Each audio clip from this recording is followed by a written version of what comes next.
Turning to the wider Gulf region, heavy thunderstorms and rainfall resulted in severe floods this week. Oh my God!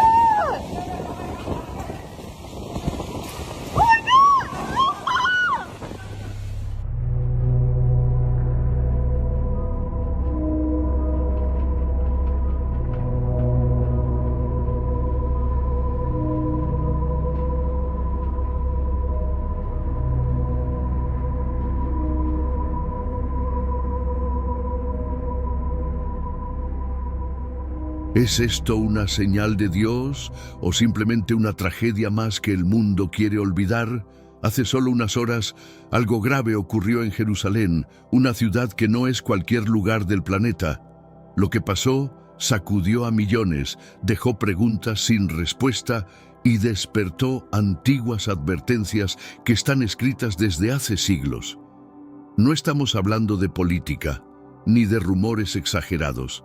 Hablamos de un hecho real que ocurrió en la ciudad más mencionada en la Biblia, un evento que muchos expertos no logran explicar y que para otros encaja inquietantemente con pasajes proféticos que parecían lejanos hasta ahora. Hoy vamos a analizar qué ocurrió realmente, por qué Jerusalén vuelve a estar en el centro de la atención mundial y qué dicen las Escrituras sobre momentos como este. Porque cuando algo así sucede en este lugar específico, la Biblia nos enseña que nunca es casualidad. Quédate hasta el final, porque lo que vas a escuchar podría cambiar la forma en que ves este momento histórico. La sabiduría ancestral jamás falla. El orgullo desmedido siempre precede a la debacle, y previo a cualquier devastación acaba de ocurrir algo en la Ciudad Santa. Justo ahora, mientras absorbes este relato, mientras el hemisferio occidental yace sumido en esa quietud densa y pesada que precede al alba, millares de personas literalmente interrumpieron sus actividades cotidianas, abandonaron sus ubicaciones, cancelaron sus citas y compromisos y se precipitaron hacia aquel monte sagrado en la tierra prometida al observar algo que ningún alma anticipaba. No se trató de movimientos telúricos, no fue algún ataque desde las alturas, no fue ninguna proclamación en el teatro político. Lo acontecido posee orígenes muchísimo más remotos, muchísimo más hondos, muchísimo más monumentales que cualquier información que pudiera difundir un comunicador. Y lo verdaderamente asombroso es que las corporaciones mediáticas mundiales mantienen un mutismo total. Los canales convencionales continúan enfocándose en material de digestión instantánea, en controversias pasajeras, en discutir cuál potencia controla la innovación tecnológica más reciente, en qué personalidades están disolviendo sus uniones, en esos recursos financieros que deberían destinarse a iniciativas con auténtico propósito en vez de exhibicionismo vacío. Algo está provocando oleadas de impacto no únicamente en suelo israelita, sino a través de todo el orbe. Algo que privó de expresión verbal incluso a los más incrédulos. Algo que obligó a los estudiosos de las Escrituras a despertar en plena madrugada con el pulso desbocado, que forzó a los expertos en escritos proféticos a abandonar sus dispositivos electrónicos y agarrar sus móviles, que ocasionó que ministros religiosos, clérigos y guías espirituales de orígenes completamente diversos transmitieran todos el mismo comunicado apremiante entre ellos. ¿Están presenciando esto? Y lo que transforma esto en algo absolutamente excepcional no es únicamente lo que se manifestó, sino la localización exacta donde se manifestó y el instante preciso en que se manifestó. Porque no nos referimos a una metrópolis ordinaria, nos referimos a la ciudad de David. Es la ubicación con la intensidad profética más concentrada en todas las sagradas escrituras, con la explanada del santuario, el muro de las lamentaciones, el portal áureo, los jardines del valle de agonía y lo más trascendental, aquella elevación conocida como Monte de los Olivos. Algo está aconteciendo en el sitio exacto donde el Mesías se elevó hacia las esferas celestiales ante sus seguidores, donde los textos sagrados específicamente vaticinan que el Salvador retornará de forma perceptible cuando regrese al planeta. Y algo está provocando que los habitantes de todo el globo presten atención. Cuando comprendas la verdad estremecedora de lo que está sucediendo precisamente allí, cuando captures el vínculo profético imposible de desechar, cuando conectes las implicaciones del timing de todo esto, comprenderás por qué millares de individuos reaccionaron como una secuencia automatizada. Impactados inicialmente, luego desconcertados, posteriormente aterrorizados y finalmente escaparon. Porque no nos referimos a casualidades, nos referimos a manifestaciones divinas mediante sucesos físicos comprobables. El cronómetro hacia el momento designado avanza con mayor velocidad de la que podrías concebir. Déjame proporcionarte el trasfondo histórico y profético de aquella elevación, antes de desvelar lo que brotó allí. Porque sin este trasfondo, no captarás plenamente la magnitud aterradora de lo que está desarrollándose. Y porque la catástrofe que recién aconteció en la metrópoli sagrada parece ser simplemente un velo ocultando algo colosal, fundamental, que se está desplegando calladamente. Aquella elevación de olivos se alza en el flanco oriental de la ciudad santa.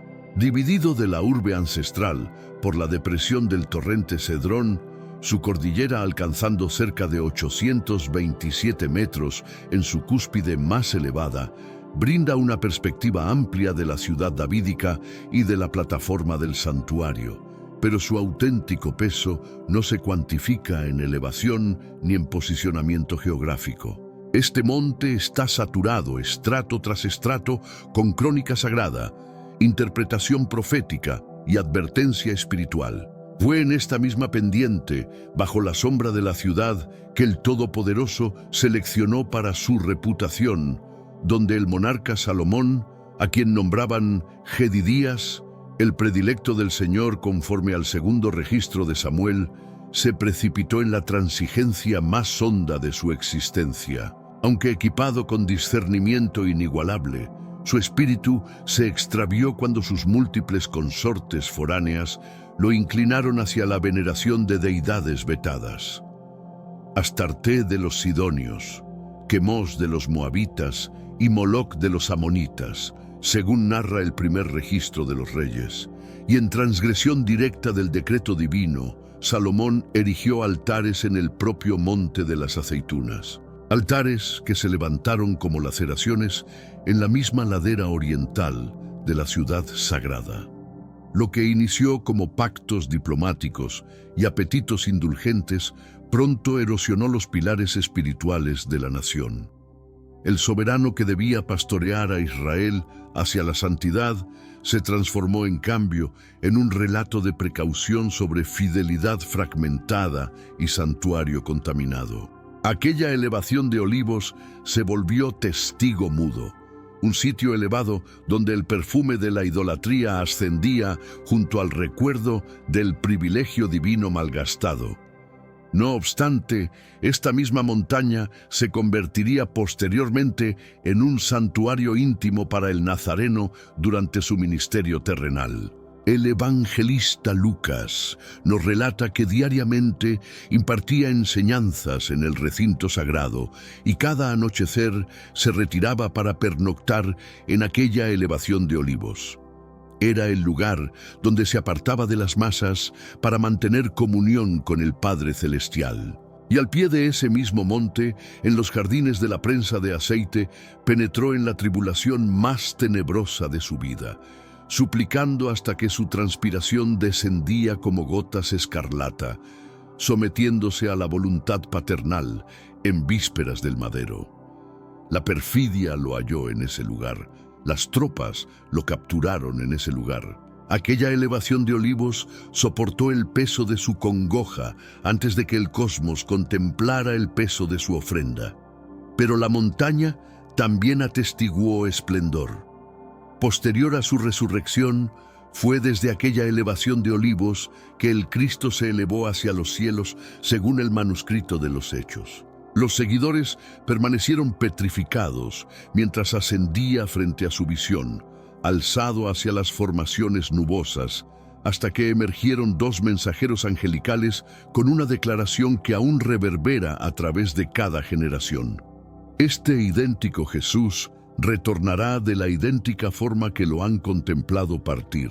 Una garantía pronunciada en ropajes inmaculados, ratificada con la potestad celestial, y los escritos proféticos establecen el destino inequívoco. El vidente Zacarías presagia una jornada cuando sus extremidades inferiores se posarán sobre aquella elevación de Olivos, y la montaña se fracturará de oriente a occidente, configurando una hondonada vasta, un acontecimiento que ninguna ciencia puede esclarecer completamente, pero que ninguna profecía puede atenuar. El mismo terreno que percibió su aflicción y atestiguó su ascenso percibirá el peso de su esplendor que retorna. Por consiguiente, aquella elevación de Olivos no es meramente una cordillera escénica con panorámica hacia la ciudad davídica. Es el tablado sagrado de agonía pretérita, advertencia vigente y magnificencia venidera. Es donde el Mesías vertió lágrimas, donde el Salvador intercedió, donde el Redentor se elevó, donde el Cristo retornará. Y en este momento, en este instante preciso de la crónica, algo grave se ha manifestado en ese idéntico monte hace escasamente unos días, algo que ha ocasionado que millares se paralicen, se lamenten y eleven la mirada con vigilancia temblorosa. La catástrofe ha convulsionado a numerosos precisamente porque aconteció allí, en la idéntica ladera donde Salomón, en tiempos antiguos, permitió que la transigencia toxificara una nación. Como si las reverberaciones de su derrumbe ahora proyectaran las fisuras de nuestra propia época. Una civilización seducida por la complacencia, coaliciones de conveniencia y una fe aguada por la distracción. Y contra ese panorama, advertencia ancestral, encontrándose con desasosiego contemporáneo, este renovado suceso cargado de aflicción en aquella elevación de Olivos ha brotado como una señalización oscura, exhortándonos a observar, a discernir y a preparar nuestros espíritus para lo que pudiera seguir. La vibración que impactó aquella elevación de Olivos hace 2 noches apenas registró lo suficiente para provocar alarma. Solamente una sacudida fugaz que debería haber transcurrido inadvertida en una metrópoli habituada a los quejidos de roca ancestral. Sin embargo, lo que prosiguió hizo que incluso los habitantes más curtidos de la Ciudad Santa permanecieran mudos bajo la bóveda nocturna. Era como si el terreno mismo rememorara vaticinios extensamente adormecidos. Los habitantes próximos a la cima reportaron percibir carillones eclesiásticos tañendo por cuenta propia, balanceándose sin intervención humana. La torre campanario de una capilla diminuta con vista hacia los jardines de agonía se estremeció durante aproximadamente 20 segundos. La lengua metálica golpeando el bronce con un ritmo que pareció demasiado deliberado para ser accidental. Un diácono anciano expresó: «He servido aquí durante 4 décadas. Los carillones jamás suenan de esa manera a menos que alguien tire de la soga». Esa noche pareció convocar simultáneamente a lo largo de la pendiente donde árboles de olivo ancestrales han permanecido durante centurias. Los árboles, inexplicablemente, se inclinaron al unísono, todos recostándose hacia el oriente, como si fueran empujados por una corriente que nadie más podía percibir. Peregrinos que lo atestiguaron describieron una quietud extraña en la atmósfera. Era como si el jardín se estuviera reverenciando. Un turista procedente de Italia comentó: «El follaje estaba temblando, pero la atmósfera alrededor nuestro estaba completamente inerte, sin brisa, absolutamente nada». Y entonces vino el derrumbe. Dentro de una iglesia de piedra diminuta cerca de la base del monte, una estatua sencilla del Mesías, no más de 1 metro de estatura, cayó de su pedestal, sin ningún deterioro estructural en la edificación misma. No se volcó hacia adelante ni hacia atrás, sino que se deslizó lateralmente, aterrizando con el rostro hacia abajo, como si fuera empujada por una fuerza invisible. El custodio, estremecido y pálido, susurró: «No escuché fractura de piedra, ninguna viga quebrándose, solamente el golpe sordo», y el recinto se enfrió. Pero la señal más desconcertante no provino desde arriba, vino precipitándose desde abajo. Únicamente minutos posteriores al temblor, una inundación inesperada se desgarró a través de la depresión de Cedrón. Sin precipitación en la ciudad santa esa velada, ninguna en absoluto, la depresión súbitamente se colmó con una oleada de agua rugiendo por su canal ancestral, arrastrando ramajes, rocas y escombros, como si una tempestad hubiera estallado sobre la ciudad. Cámaras de vigilancia capturaron el torrente, cortando a través de senderos peatonales, barriendo postes de iluminación y derramándose contra los muros de contención cerca de los sepulcros de los profetas. La parte desconcertante: meteorólogos confirmaron que ninguna formación nubosa singular en la región podía explicar el diluvio. Las imágenes eran imposibles de desechar: una sacudida del monte, un tañido sin causa de carillones, una inclinación forzada de árboles ancestrales, una estatua derribada y una inundación precipitándose por el Cedrón, el valle mismo asociado en las escrituras con juicio, purificación y el camino que el Mesías alguna vez transitó en la noche de su traición. Quienes conocen las Escrituras no pudieron evitar recordar palabras como Lucas 21:11, terremotos en lugares diversos y espectáculos terroríficos. Y la descripción de Zacarías de una jornada cuando el paisaje mismo alrededor de la ciudad santa sería sacudido y remodelado. Algunos rabinos incluso han señalado hacia Joel III, donde las depresiones al oriente de la ciudad se convierten en el teatro de decisiones divinas. Y aún ahora, investigadores están murmurando que una pieza del acontecimiento no encaja con ninguna explicación natural en absoluto. Un detalle que las autoridades no han divulgado y los habitantes locales apenas comienzan a comentar en tonos susurrados. Un detalle del monte mismo. Un detalle que algunos dicen podría transformar todo una vez que salga a la luz. Al principio, no era más que una fisura capilar, tan delgada que un ojo no entrenado podría haberla confundido con el envejecimiento natural de roca ancestral. Apareció calladamente a lo largo del muro de contención oriental, justo debajo de los arcos sellados del portal dorado. Ningún temblor fue registrado, ninguna detonación escuchada, y sin embargo la piedra había sido perturbada. Turistas lo notaron primero: una fisura tenue, casi delicada, trazando hacia abajo como un trazo singular de tinta sobre pergamino. Pero tal detalle en la ciudad santa jamás es simplemente un detalle. Eruditos comenzaron a medirla. Ingenieros la descartaron como tensión superficial, pero los rabinos ancianos, aquellos que todavía hablan en la cadencia de los profetas, sacudieron sus cabezas. Murmuraron sobre la advertencia de Zacarías de que aquella elevación de olivos se hendería. Recordaron la visión de Ezequiel del esplendor ingresando a través del portal oriental. Susurraron cómo las rocas del muro clamarán y se preguntaron en voz alta si este era uno de tales clamores. Pequeño, contenido, pero innegablemente presente. Y entonces llegó la parte inquietante. En cuestión de días la grieta se profundizó. Una línea tenue se ensanchó lo suficiente para que una persona deslizara una mano en la brecha. Polvo descendía en lloviznas intermitentes. Peregrinos reportaron un zumbido bajo, similar a un temblor, cerca de los bloques ancestrales, como si algo debajo de la ciudad hubiera despertado de una quietud prolongada. Nadie podía ponerse de acuerdo sobre el origen, pero todos percibían lo mismo. Esto no era deterioro ordinario. La ciudad santa ha soportado asedios, incendios y terremotos a través de milenios. Sin embargo, raramente la ciudad susurra antes de gemir.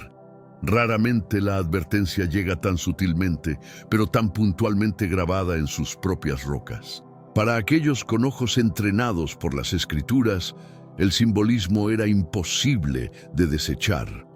Una fractura en el umbral del portal, largamente asociado con el retorno del Mesías, apareciendo en un tiempo ya ensombrecido por inquietud, se sintió menos como un accidente y más como un signo de puntuación divino. Una herida pequeña, sí, pero una que insinuaba que una ruptura mayor estaba llegando. Esta fractura, diminuta como es, expone algo muchísimo más grande: el agotamiento espiritual de nuestra generación, nuestro entumecimiento hacia realidades sagradas, nuestra familiaridad casual con asuntos santos. Cuando las piedras hablan más fuerte que los santos, existe un problema. Israel no es la única nación temblando. América tiembla, Europa tiembla. El mundo tiembla en confusión, división, violencia y desenredo moral sin precedentes. Sin embargo, incluso en esta sacudida, el Todopoderoso no está silencioso. La grieta en la ciudad davídica es más que un fenómeno local. Es un espejo sostenido frente a los rostros de todas las naciones. Pregunta: ¿están preparados para lo que viene después? ¿Están despiertos? ¿Disciernen la hora? Y quizás esta pregunta aterriza en un momento incómodo, porque para muchos la existencia ahora se siente completa, repleta de placer, repleta de ruido, repleta de las clases de deleites que se enmascaran como alegrías inocentes, pero calladamente drenan el espíritu. Nuestra época ha perfeccionado la distracción, ha pulido la indulgencia hasta que brilla como virtud. Las personas celebran lo que alguna vez trajo vergüenza, aplauden el exceso como libertad, usan el compromiso como una corona, y en muchos sentidos esto no es novedad. La ciudad santa presenció este patrón anteriormente. Monarcas alguna vez seleccionados por el Altísimo, apartados, bendecidos, confiados con sabiduría y responsabilidad, lentamente rindieron sus corazones a los placeres de tribunales foráneos. Intercambiaron devoción por diplomacia, pureza por política, adoración por la compañía de aquellos que se inclinaban ante deidades extrañas. Los gobernantes mismos que debían custodiar la fe invitaron corrupción a sus hogares. Sus altares, su ciudad, su gozo se convirtió en intoxicación. Su confort se volvió esclavitud. Sus placeres se convirtieron en su caída. Y amados, ¿acaso nuestra generación no tiembla en el mismo precipicio? Mientras el mundo ríe, come, bebe, construye, compra y se entretiene sin restricción, una fractura ha aparecido en el muro oriental. Una herida en las piedras ancestrales de la ciudad santa, callada, sutil, pero innegablemente real. Un recordatorio de que ninguna cantidad de dicha mundana, ningún coro de diversiones terrenales puede silenciar las advertencias grabadas en el centro de la narrativa divina. La señal trágica que hemos atestiguado no trata meramente sobre geología o azar. Es una interrupción divina, una intrusión sagrada en una cultura ebria con su propia felicidad. Un llamado a recordar que una vida envuelta demasiado apretadamente alrededor de placeres terrenales crece sorda a la verdad celestial. Un recordatorio de que quienes persiguen los deleites del mundo demasiado fervientemente a menudo pierden su capacidad para discernir peligro hasta que es demasiado tarde. Y aquí es donde debemos pausar. Porque si el suelo debajo de la ciudad santa puede temblar mientras el mundo festeja, ¿qué nos dice eso? Si monarcas alguna vez favorecidos por el Altísimo pudieron caer porque amaron el placer más que la obediencia, ¿qué advertencia ofrece eso a esta generación? La fractura nos advierte que no todas las alegrías son inocentes, no todos los placeres son neutrales y no todos los estilos de vida que el mundo celebra son compatibles con un espíritu fiel. Y quizás la razón por la que esta señal nos perturba tan profundamente es porque en su núcleo revela que el espíritu, lentamente moldeado por el mundo, eventualmente perderá su capacidad para reconocer la voz divina. Y esto, amados, nos lleva a una pregunta más profunda, una pregunta que ahora debemos explorar. ¿Por qué debe un creyente auténtico custodiar el espíritu tan ferozmente contra la seducción de valores y placeres mundanos? No amen al mundo ni nada en el mundo. Si alguien ama al mundo, el amor del Padre no está en él, dice Primera de Juan 2:15. Estas no son las palabras de un asceta frío, ni el consejo de alguien endurecido por sospechar de las alegrías de la vida. Fueron pronunciadas por el apóstol más moldeado por la compasión del Mesías, el discípulo que se reclinó sobre el pecho de su maestro. Y si pronunció tal advertencia severa, entonces es porque el Espíritu Divino sabía cuán sutil, cuán seductora y cuán espiritualmente corrosiva pueden ser las afecciones del mundo. El llamado es claro: la amistad con el mundo es hostilidad hacia el Altísimo. No meramente porque el mundo es perverso en sus placeres, sino porque la existencia espiritual es exquisitamente delicada, como una lámpara, fácilmente atenuada por aire contaminado. El espíritu respira, y la atmósfera de un mundo caído está pesada con vapores que ahogan la devoción, nublan el discernimiento y lentamente remodelan los deseos del corazón. Ojalá que el pueblo del Todopoderoso tomara esta advertencia más seriamente. Estamos llamados a ser un pueblo distinto, no aislado, sino diferente, marcado, inconfundiblemente apartado, escogido fuera del mundo, aunque mantenido en él por un tiempo para dar testimonio. Sin embargo, muchos que nombran el nombre del Mesías ahora preguntan la cuestión equivocada: ¿cuán cerca puedo acercarme al mundo sin perder mi integridad como creyente? Esta pregunta no surge de la santidad, sino del compromiso. Asume que el mundo es inofensivo hasta que se demuestre lo contrario, y que el límite de la transgresión yace en algún lugar a centímetros más allá de nuestra comodidad. Pero la verdad reconocida por santos de antaño y la conciencia sensible de cada creyente auténtico es esta: el amor del mundo se revela diferentemente en cada persona, pero el Espíritu fielmente susurra sus advertencias interiormente. Y aquellos que caminan cercanamente con el Altísimo percibirán esos susurros claramente. No puede haber lista fija, ninguna regla universal cubriendo cada situación, porque las tentaciones del mundo se ajustan a personalidad, crianza, estatus y temporada. Lo que atrapa a uno puede apenas tentar a otro. Sin embargo, cada seguidor del Mesías es responsable de trazar su propio sendero de obediencia, y siempre verán ese sendero más claramente cuando caminan en la luz. Pero quizás el problema mayor es que la pregunta misma está invertida para aquellos que verdaderamente han probado el esplendor del Cristo resucitado. Para aquellos que han sido elevados a lugares celestiales y enseñados a establecer sus afectos en las cosas de arriba, el asunto ya no es cuán lejos puedo conformarme al mundo, sino más bien cuán lejos puedo separarme del mundo sin descuidar la asignación que el Altísimo ha colocado en mi existencia. Ese es el clamor de un espíritu despertado. Esa es la postura de uno que ve las grietas formándose en los muros de la ciudad santa y rehúsa dormir durante las advertencias.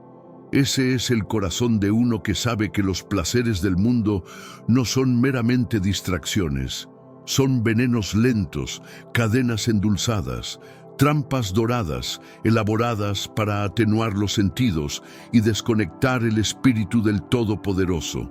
Es algo peligroso medir cuán cerca uno puede caminar al borde del precipicio sin desplomarse. Nadie acuna fuego contra el pecho y se aleja ileso. Nadie manipula carbones ardientes y espera vestimentas inmaculadas. Y ningún creyente cuyos oídos han escuchado alguna vez, incluso el eco más tenue de la adoración celestial, puede encontrar satisfacción prolongada en las melodías huecas de un mundo desvaneciéndose hacia juicio. Porque el asunto no es meramente que no debemos mezclarnos demasiado profundamente con el mundo. Es que cuando el corazón está correctamente alineado, simplemente no tenemos deseo de hacerlo.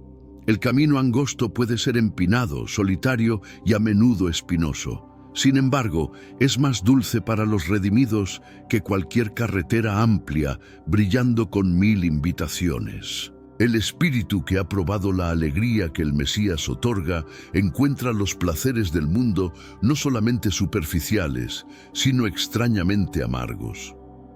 ¿Por qué deberíamos aferrarnos a cualquier cosa que atenúe nuestra visión de la esperanza puesta ante nosotros? Esa promesa radiante hacia la cual cada anhelo del corazón renovado se inclina. ¿Acaso no somos extranjeros y peregrinos en esta tierra? ¿No confesamos que buscamos una patria mejor, una que es celestial? Entonces, ¿cómo podemos justificar encadenarnos a distracciones que solamente ralentizan nuestros pasos? ¿Por qué cargar nuestras espaldas con pesos que el cielo nunca nos pidió llevar?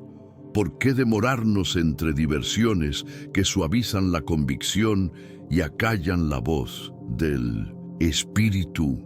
El peregrino que conoce su destino responderá a cada tentación mundana con la misma respuesta simple: no puedo quedarme contigo. Estoy caminando hacia el hogar. Pero porque nuestra época está llena de confusión, una era intoxicada con entretenimiento, espectáculo, ruido y el brillo de diversiones públicas, ciertas preguntas deben hablarse con humildad, no para juzgar la conciencia de otro, sino para ayudar al creyente a discernir los peligros ocultos a plena vista. En cada generación, ciertos placeres surgen que parecen inofensivos, incluso refinados, celebrados por personas buenas y sinceras. Entonces el debate a menudo resurge. ¿Son estas cosas incorrectas? ¿Son aceptables? La música, por ejemplo, se sostiene como prueba de que la belleza misma no puede ser transgresora. Y de hecho, la música consagrada al Todopoderoso se convierte en una escalera para el espíritu, elevando el alma hacia arriba cuando crece fatigada o terrenal. Incluso música simple en el hogar, compartida entre familia. La fe nunca ha buscado reducir el círculo de alegría, purifica la alegría y la corona. Y sin embargo, esto no resuelve la cuestión en cuestión. Porque lo que es inocente en el santuario tranquilo del hogar puede convertirse en algo bastante diferente en el salón abarrotado, donde el espectáculo reemplaza la devoción y el placer se mezcla con orgullo, vanidad y tentación. La diferencia no está meramente en la música, sino en la atmósfera, el entorno, el espíritu que la rodea. No podemos razonar desde lo que pertenece a la pureza celestial y aplicarlo acríticamente a un mundo todavía empapado en transgresión. Lo que es inofensivo para los puros puede convertirse en combustible para la corrupción en el corazón no custodiado. Lo que es neutral en sí mismo puede volverse destructivo cuando envuelto en un ambiente que agita vanidad, sensualidad, comparación o letargo espiritual. Este mundo tiene una manera de tomar lo que es hermoso y doblarlo justo lo suficiente para hacer que el espíritu afloje su agarre en la santidad. Y aquí, amados, está el corazón del asunto. Incluso cosas buenas se vuelven peligrosas cuando despiertan deseos que nos alejan del Altísimo. Esta es la realidad inmutable de la existencia bajo la sombra de la grieta en la Ciudad Santa, donde las piedras ancestrales mismas nos advierten que el compromiso nunca es pequeño, nunca es inofensivo, nunca sin consecuencia. Puede ser verdad que ciertos entretenimientos de nuestra época, sean reuniones, festivales o los espectáculos brillantes que atraen multitudes noche tras noche, no sean transgresores en sí mismos. Uno podría argumentar que escuchar música en una plaza pública no es peor en esencia que manipular naipes o dados. Y sin embargo, nadie defiende los hábitos que surgen del juego de azar. Aunque los objetos mismos son inofensivos, el peligro raramente yace en el objeto, yace en la trayectoria que crea en el corazón. Entonces, que el creyente, dejando de lado el orgullo y la autojustificación, examine su propio espíritu en el temor del Todopoderoso. Mezclarse con las diversiones del mundo debilita su pulso espiritual, enfría la llama del amor por el Mesías, embota el filo agudo de la convicción, puede genuinamente solicitar la bendición divina sobre lo que está a punto de participar. Puede orar honestamente que su presencia allí glorificaría al ungido, honraría el mensaje de salvación y fortalecería la fe de quienes lo rodean. Percibe que tales lugares profundizan su capacidad para realizar la labor de su maestro, para ganar al errante, para sostener al débil, para hablar del Mesías sin vergüenza. Todos conocemos la respuesta. El mundo mismo conoce la respuesta. ¿Quién entre nosotros no ha sentido la impropiedad de hablar de asuntos sagrados en medio de escenas construidas para ahogar la voz de la conciencia? Porque, ¿cómo puede el seguidor del Mesías hablar libremente de materias eternas en lugares elaborados para indulgencia, ruido, vanidad y escape? Y si el nombre del Cristo no puede pronunciarse cómodamente allí, ¿debería el siervo del Mesías estar cómodo allí? Que el creyente busque aún más profundo. ¿Se levanta de tales lugares con una mente más clara para la oración? ¿Ingresa al lugar secreto con ternura renovada, listo para estar en comunión con el Padre? ¿O las impresiones del deleite terrenal todavía se aferran a él, resonando, distrayendo, atenuando la voz divina? ¿Acaso el espíritu no se encuentra más pesado, más lento, más encadenado a cosas vistas y sentidas, menos ansioso de elevarse hacia lo invisible? Y si ya enfrentamos tantos obstáculos inevitables a lo largo del camino angosto, ¿qué sabiduría hay en agregar los nuestros propios? Porque como advirtieron los profetas, el tiempo es corto. Las flechas del juicio vuelan velozmente. La ciudad santa misma tiembla bajo nuestros pies. Nadie sabe qué momento puede convocarnos a pararnos ante el juez de toda la tierra. Y desearíamos ser encontrados en tales lugares cuando ese momento llegue. Desearíamos que nuestro último aliento surgiera de una casa de indulgencia, un salón de distracción, un lugar donde la presencia divina se siente extraña.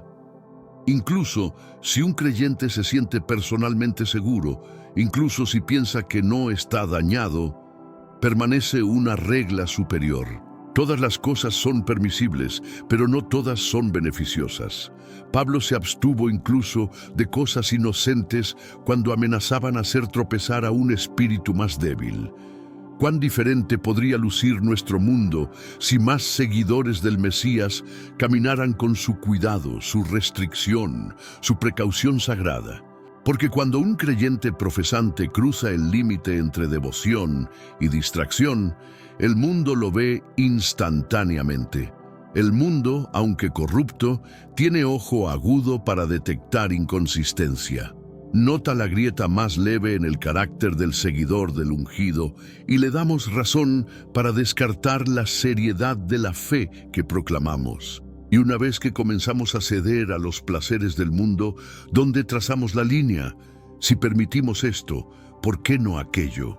Si caminamos unos pasos dentro de la niebla, ¿por qué no más profundo aún?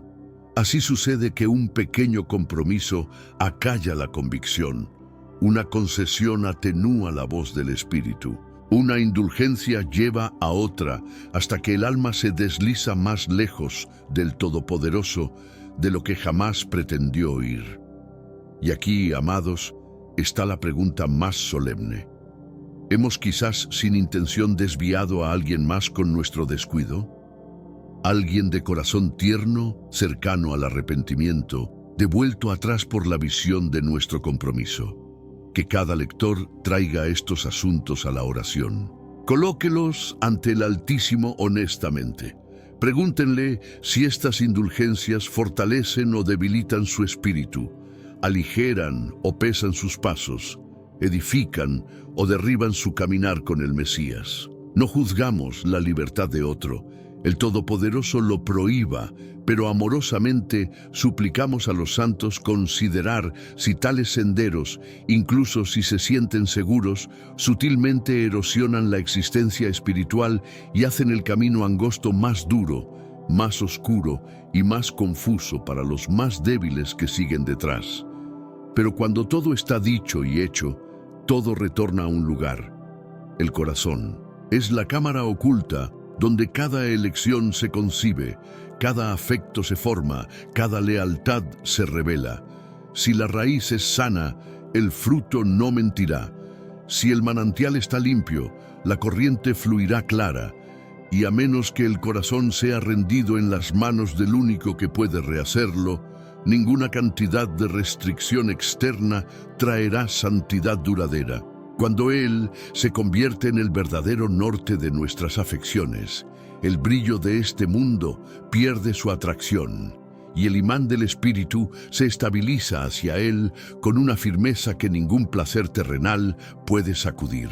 Y uno no puede evitar preguntarse si los santos de antaño, aquellos que caminaron antes que nosotros con cicatrices en sus espaldas y fuego en sus huesos, de repente regresaran y contemplaran la congregación moderna, ¿qué verían? Reconocerían en nosotros la devoción de columna vertebral de acero, la resistencia paciente, la negativa a comprometernos con cualquier cosa que atenúe el filo de la conciencia, o sus corazones se hundirían ante la facilidad, la suavidad, las líneas borrosas que ahora marcan las existencias de muchos que portan el nombre del ungido. No quedarían asombrados de cuán delgado se ha vuelto el límite entre el mundo y aquellos que afirman haberlo renunciado. No se maravillarían, quizás con pesar, de cuán cómodamente muchos creyentes se mueven entre reuniones de oración y entretenimientos mundanos, entre adoración e indulgencia, entre el santuario y el salón de baile. No clamarían con dolor más que con ira. ¿Cómo ha perdido el oro su brillo? ¿Cómo se ha vuelto común lo consagrado? Verdaderamente, la fe de nuestra época a menudo pide poco costo. Conocemos tan poco de sacrificio, tan poco de contar cualquier cosa como pérdida por el Mesías, tan poco de la estrechez áspera que alguna vez definió el sendero del peregrino. En generaciones anteriores, pararse con el ungido significaba reproche. Ahora a menudo otorga respetabilidad. Como Bunyan alguna vez dijo, la fe ahora camina en zapatillas de plata. Pero la pregunta permanece. ¿Ha ganado la congregación fortaleza de esta facilidad? ¿O ha crecido calladamente somnolienta bajo el calor de la sonrisa del mundo?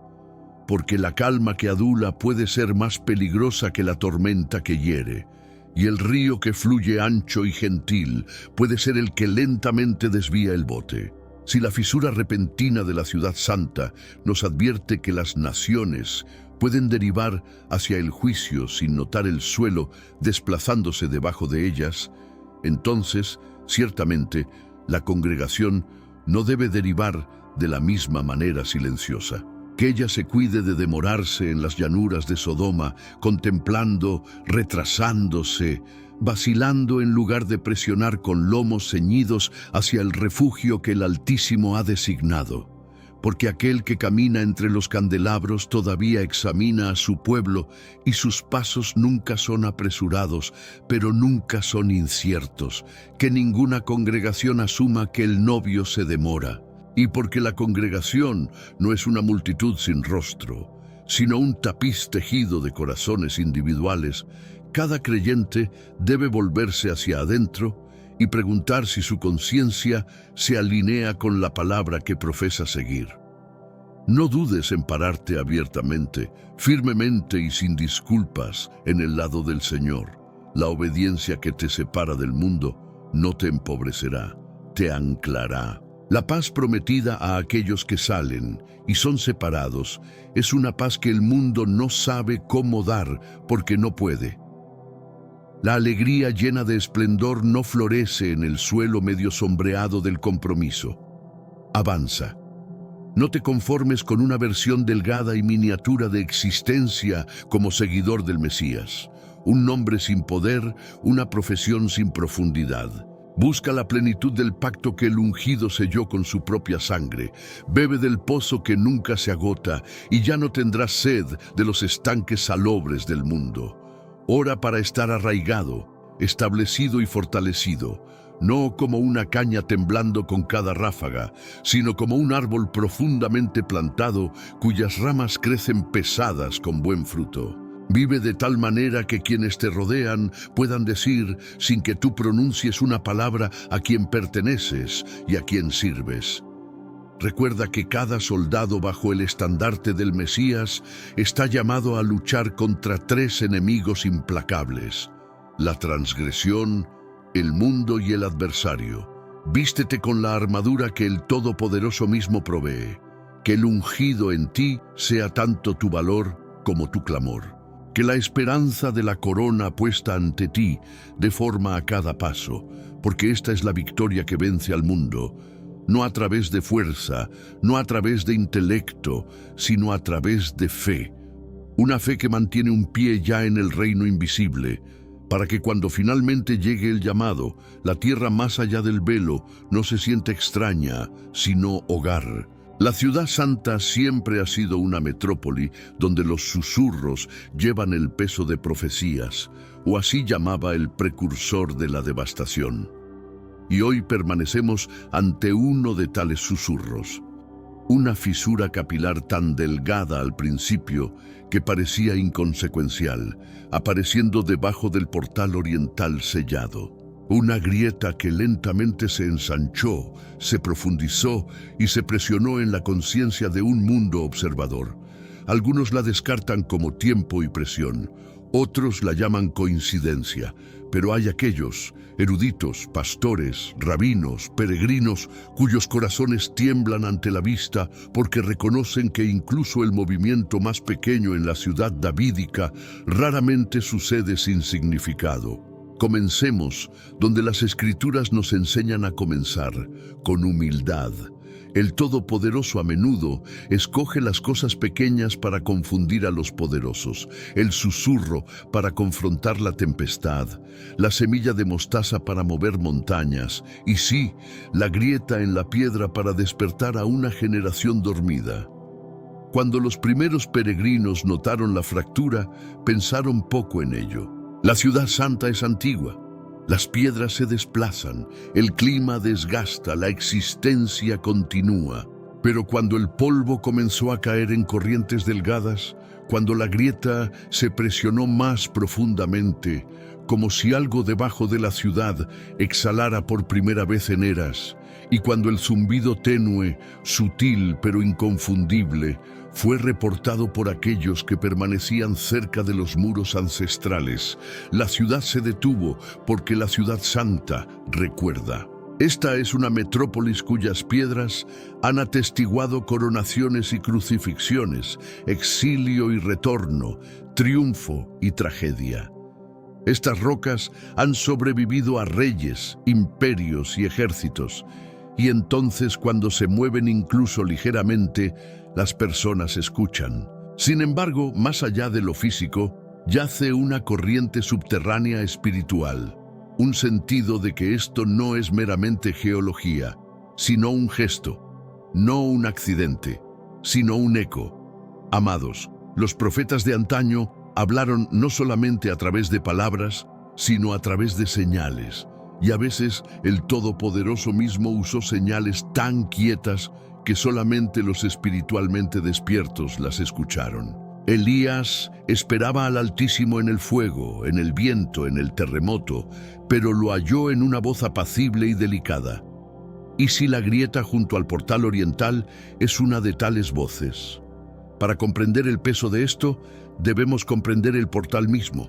El portal oriental, también llamado el portal dorado, ha permanecido sellado durante centurias. Según la tradición judía, permanecerá cerrado hasta que el Mesías lo atraviese. Según la visión de Ezequiel, es el lugar donde el esplendor del Señor retorna.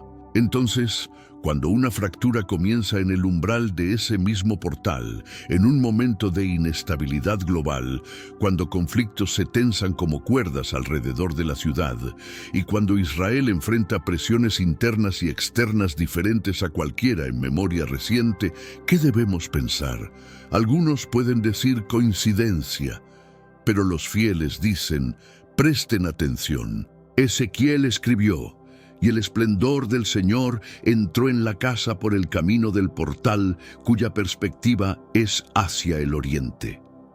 Zacarías escribió sobre aquella elevación de olivos, hendiéndose en dos. El Nazareno mismo ingresó a la ciudad santa desde el oriente en los días previos a su crucifixión. Cada hilo de profecía atrae nuestros ojos de regreso a esa dirección, hacia el oriente. Y ahora incluso las piedras allí están desplazándose. ¿Coincidencia o convergencia? Debemos ser lo suficientemente sabios para preguntar. Nunca ha habido un momento en la crónica cuando la ciudad santa se agitó sin consecuencias mucho más allá de sus muros. La ciudad es más que geografía, es geografía espiritual, una encrucijada de intenciones divinas y rebeliones humanas. Un lugar donde el guión celestial encuentra el escenario terrenal. Entonces, ¿qué significa esta grieta en la narrativa más amplia? Consideremos tres posibilidades, tres lentes a través de las cuales personas proféticas pueden interpretar este momento. Hebreos nos recuerda que el Todopoderoso sacudirá una vez más no solamente la tierra, sino también los cielos, para que lo que no puede ser sacudido permanezca. A veces la sacudida comienza no con violencia, sino con una señal sutil, un preludio. Antes de que el velo del santuario se rasgara, la tierra tembló. Antes de que el juicio viniera sobre la ciudad santa en el año 70, las advertencias se multiplicaron. Antes de que Israel fuera dispersado, los profetas clamaron desde cada esquina. Una fractura en el muro oriental podría significar un temblor venidero, físico, político o espiritual. Cuando el Nazareno se acercó a la ciudad santa, lloró. Lloró porque la ciudad no conoció el tiempo de su visitación. Amados, podría ser que estamos repitiendo esa tragedia, viendo señales pero rehusando interpretarlas, escuchando advertencias pero continuando en nuestras distracciones. Las piedras claman no porque las personas escuchen, sino porque no lo harán. Y sin embargo, cada señal no es perdición. Algunas señales son promesas. Si el portal oriental está asociado con la venida del Mesías, la fractura también puede simbolizar que la crónica se está moviendo lenta, constantemente hacia el cumplimiento. Las naciones se enfurecen, pero el cronograma divino no vacila. La fractura podría ser un susurro de esperanza, que lo que ha estado sellado largamente no permanecerá sellado para siempre. Que lo que ha estado silente no siempre estará quieto, que el Rey que vino una vez vendrá nuevamente. Pero amados, una señal es solamente tan valiosa como los corazones capaces de interpretarla. El orgullo precede a la destrucción y un espíritu altivo antes de la caída, dice Proverbios 16:18. Crisóstomo ha llamado apropiadamente al orgullo la madre del infierno. porque el infierno con todos sus horrores es su descendencia horripilante. Si no hubiera habido orgullo traicionero, no habría habido fosa sin fondo. La perdición fue preparada para el diablo y sus ángeles, y el orgullo preparó al diablo y sus ángeles para la perdición. No necesitamos temer que ningún lenguaje que podamos usar sea demasiado fuerte para denunciar el orgullo, porque como dice Aristóteles, así como la justicia comprende toda virtud en ella, así el orgullo comprende todo vicio. ¿Debe condenarse la ebriedad con severidad sin medida? Entonces que el orgullo sea igualmente condenado, porque no es nada menos que una embriaguez espiritual. Vuela como vino al cerebro y produce el mismo resultado. Ningún miserable ebrio, Campbell. ¿Alguna vez te has preguntado cómo se siente presenciar el cumplimiento de una profecía bíblica en tiempo real? Porque eso es exactamente lo que está sucediendo en estos momentos en Jerusalén. Y lo más impactante es que casi nadie se está dando cuenta. Imagínate esto. Mientras scrolleas en tu celular, mientras el planeta se distrae con lo último del entretenimiento y las redes sociales, un grupo de líderes religiosos acaba de hacer una declaración que podría cambiar absolutamente todo lo que conocemos sobre los últimos tiempos. Y no estoy exagerando, los medios tradicionales permanecen mudos. Las grandes cadenas internacionales ni siquiera lo mencionan. Sus cámaras están enfocadas en cualquier otra cosa, pero justo debajo de las rocas ancestrales del muro occidental, se acaba de proclamar algo que podría transformar el rumbo de la historia profética. Hace apenas unas horas, un conjunto de rabinos prominentes se reunió frente al muro. No fue para orar como de costumbre, tampoco para discutir asuntos políticos, sino para hacer un anuncio público. Un anuncio que señala directamente hacia la siguiente fase del calendario profético bíblico.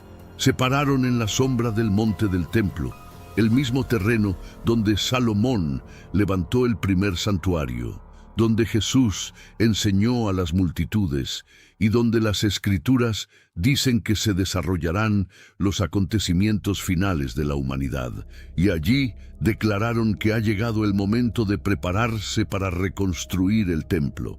Piénsalo por un instante. El mismo consejo que desapareció hace casi 2 milenios, ahora resurgiendo. La misma ciudad que presenció la crucifixión de Cristo, ahora vibrando nuevamente con propósito profético. Y mientras el planeta desliza su dedo por la pantalla, sin darse cuenta y distraído, tú estás a punto de descubrir lo que este momento verdaderamente significa. No solo para Israel, sino para cada uno de nosotros. Quédate conmigo hasta el final de este video, porque lo que acaba de ocurrir en Jerusalén no es simplemente otro titular más. Es una señal, un indicador de que el reloj profético está avanzando más rápido que nunca. Y antes de que termine, comprenderás exactamente por qué este anuncio podría ser el acontecimiento más trascendental de nuestra generación. Para comprender por qué este anuncio tiene tal importancia, necesitamos examinar detenidamente quiénes lo realizaron. No estamos hablando de rabinos locales o figuras religiosas aisladas. El grupo congregado en el muro occidental se identifica como el Sanedrín, un nombre que conlleva un peso histórico y profético extraordinario. En el antiguo Israel, el Sanedrín representaba el Consejo Religioso y Judicial Supremo. Lo conformaban 71 ancianos y eruditos seleccionados entre sacerdotes, escribas y los maestros más respetados de la ley. Sus decisiones moldeaban la vida espiritual de toda la nación, constituían la autoridad definitiva en asuntos de legislación, pureza ritual, adoración e incluso el calendario hebreo. El Sanedrín existía durante los días de Jesús. Fue precisamente este consejo el que lo interrogó, debatió sus enseñanzas y finalmente lo entregó al gobernador romano. Tras la devastación del segundo templo en el año 70 d.C., El Sanedrín dejó de existir, el pueblo judío fue dispersado, Jerusalén quedó en ruinas y la posibilidad de mantener un tribunal religioso unificado se volvió imposible. Durante casi 20 siglos no hubo Sanedrín, ningún consejo central, ninguna institución religiosa con autoridad nacional. Pero en las últimas décadas algo extraordinario ha estado ocurriendo. Un grupo de rabinos destacados y expertos en ley judía en Israel comenzó a trabajar para restablecer esta institución ancestral. Estudiaron minuciosamente los registros rabínicos antiguos, buscaron reconocimiento legal bajo las leyes israelíes modernas e incluso comenzaron a emitir fallos basados en precedentes bíblicos. Gradualmente, el Sanedrín renació. La mayoría de las personas desconoce que esto ha sucedido, pero en Israel, este Sanedrín moderno ha estado ganando estructura e influencia silenciosamente. Han designado sacerdotes para el servicio del templo, colaborado con el Instituto del Templo y emitido declaraciones sobre sacrificios, el calendario hebreo y la venida del Mesías. Cuando un grupo así realiza un anuncio sobre los preparativos para el templo, trasciende la importancia simbólica. Sugiere que la preparación religiosa se está alineando con el momento profético. Reflexiona sobre esto. El mismo consejo que desapareció cuando el templo fue destruido está funcionando nuevamente, mientras Israel comienza a discutir la reconstrucción de ese templo. La simetría es impresionante. Esto no es casualidad, es un patrón divino. Lo que se rompió en el año 70 después de Cristo se está restaurando lentamente en nuestra generación. Y según las profecías, el resurgimiento de la autoridad religiosa en Jerusalén es una señal de que el escenario se está preparando para el cumplimiento de los acontecimientos del fin. Pero antes, comparte este video con alguien a quien aprecias. Nuestra misión más grande en la tierra es difundir la palabra del Señor. ¿Sabías que muchas personas carecen de conocimientos por falta de contenido adecuado? Envíalo a ese grupo de WhatsApp o públicalo en Facebook. Estoy seguro de que no te arrepentirás y si te gustan videos como este, comenta abajo, quiero más. Así sabré si realmente lo disfrutas y definitivamente traeré contenido nuevo similar. Así que cuando escuches que el Sanedrín ha hablado, presta mucha atención. No son voces aleatorias, son un eco restaurado del liderazgo ancestral de Israel, hablando nuevamente desde el corazón de Jerusalén, después de casi 2000 años de silencio. Para comprender lo que se está desarrollando hoy, debemos observar el largo camino que nos trajo hasta aquí. Una línea temporal profética que se extiende desde las ruinas del Segundo Templo hasta el renacimiento milagroso del Israel moderno. Todo comienza con la profecía de Jesús en Lucas 21:24. De pie en el Monte de los Olivos, contemplando la misma ciudad donde estos rabinos se reunieron hoy, declaró: Jerusalén será pisoteada por los gentiles hasta que se cumplan los tiempos de los gentiles. Esa única palabra, hasta, contiene siglos de significado. No describe una pérdida permanente, sino una cuenta regresiva. Marca un período en el cual Jerusalén caería bajo dominación extranjera y después, algún día, retornaría a manos judías. En el año 70 d.C., esa profecía se cumplió en su primera etapa. Las legiones romanas, bajo el mando de Tito, destruyeron el Segundo Templo, incendiaron Jerusalén y dispersaron al pueblo judío por toda la tierra. Fue una catástrofe que parecía definitiva. Una nación borrada, un pacto aparentemente roto, un templo reducido a cenizas. Desde ese momento, Israel dejó de existir como Estado.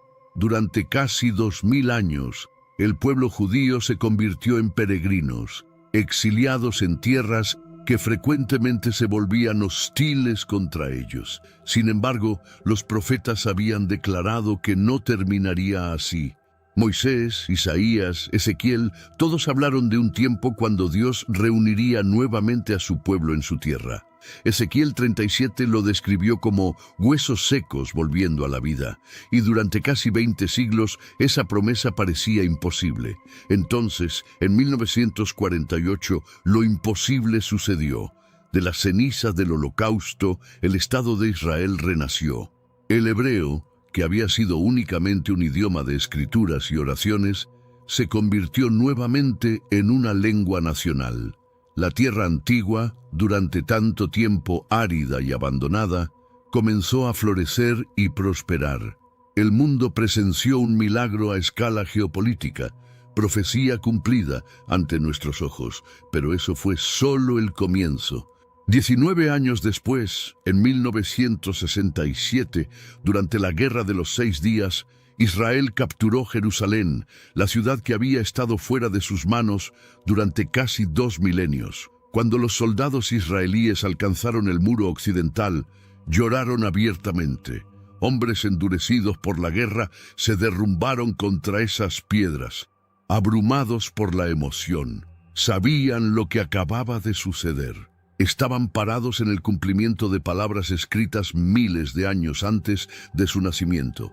Desde entonces, Jerusalén ha permanecido en el centro de la atención mundial, disputada, peleada, reverenciada, y según las profecías, así sería. Zacarías 12:3 llama a Jerusalén una piedra pesada para todas las naciones. Incluso ahora, cada conflicto global, cada debate político, cada tensión religiosa parece girar en torno a esta única ciudad.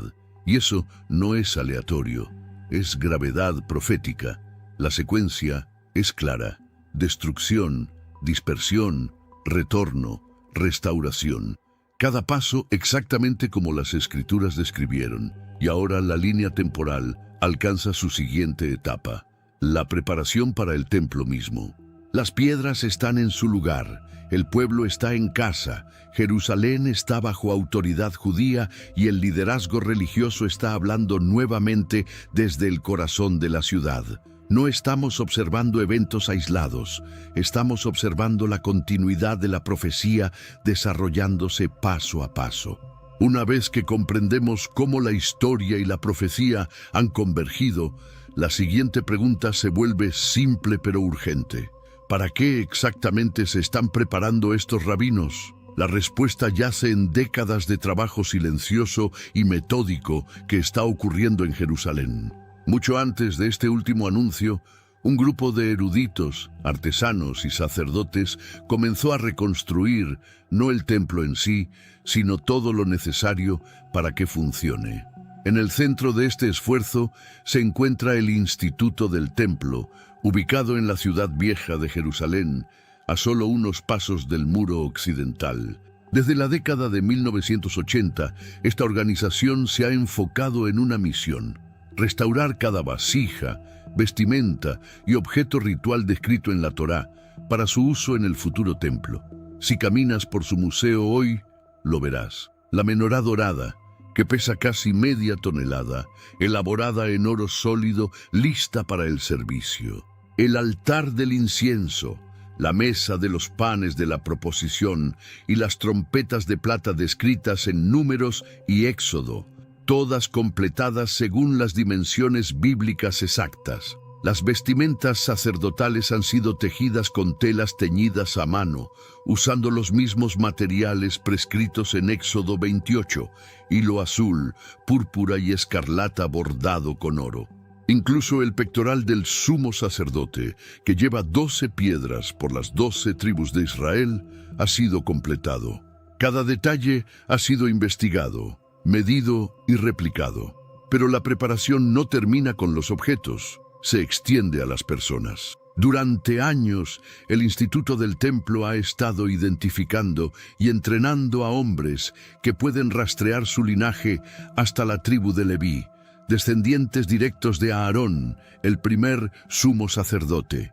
Estos jóvenes están aprendiendo los rituales antiguos de sacrificio, purificación y adoración. Están siendo entrenados para realizar deberes que no se han practicado durante casi 2000 años. Luego viene una de las señales más impresionantes de todas: la vaca roja. Según Números 19, se requiere una vaca roja pura y sin mancha para la ceremonia de purificación que precede al servicio del templo. La tradición judía registra que menos de 10 animales así han existido en toda la historia. Sin embargo, en años recientes, varios candidatos han sido identificados y criados bajo estricta supervisión rabínica. Su presencia es vista por muchos como una señal divina de que las preparaciones han alcanzado un umbral profético. Y ahora, según la última declaración de los rabinos, estas preparaciones están entrando en una nueva fase. Las herramientas están hechas, las vestimentas están listas, los sacerdotes están entrenados, los elementos de purificación están asegurados. Lo que resta no es la preparación espiritual, sino el permiso político. Por primera vez en siglos, Israel posee tanto los medios como el deseo de reconstruir. La única pregunta que queda es ¿cuándo? Esto no es un sueño o un gesto simbólico. Está documentado, fotografiado y abierto al público. Puedes visitar el Instituto del Templo y verlo por ti mismo. El trabajo preliminar está terminado. El mensaje de los rabinos es simple. Ha llegado el momento de avanzar. Cuando las personas escuchan sobre planes para un tercer templo, la primera reacción suele ser curiosidad o incredulidad. ¿Por qué importa esto? ¿Por qué la reconstrucción de una estructura en Jerusalén tiene tal significancia para los creyentes alrededor del mundo? La respuesta no está en la política, sino en la profecía. Las Escrituras describen un momento futuro, cuando el templo nuevamente se convierte en el centro de atención mundial, no como un museo del pasado, sino como el escenario de los eventos finales predichos tanto en el Antiguo como en el Nuevo Testamento. El apóstol Pablo escribió sobre esto claramente en 2 Tesalonicenses 2, 3, 4. El hombre de pecado se exaltará sobre todo lo que se llama Dios o es objeto de culto, tanto que se sentará en el templo de Dios, proclamándose a sí mismo Dios. Observa la precisión de Pablo. No habla simbólicamente, nombra un templo físico, uno que estará en pie en Jerusalén durante los últimos días. Para que esta profecía se cumpla, tal templo debe existir. Jesús mismo se refirió a la misma realidad en Mateo 24:15, advirtiendo a sus discípulos: cuando vean en el lugar santo la abominación desoladora de la que habló el profeta Daniel. El lugar santo en el entendimiento judío tiene un solo significado: los atrios interiores del templo. Jesús señaló hacia Daniel 9, 11 y 12, donde el profeta describió a un futuro gobernante que profanaría el santuario de Dios.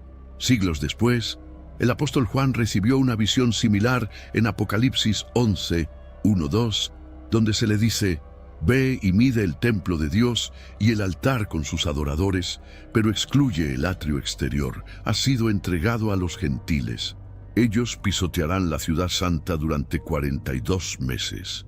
Cada uno de estos pasajes asume la existencia de un templo funcionando en Jerusalén durante el período del fin. Las dimensiones, el altar, los adoradores, todos implican una realidad tangible, no una metáfora. Por eso las preparaciones de los rabinos tienen tanto peso.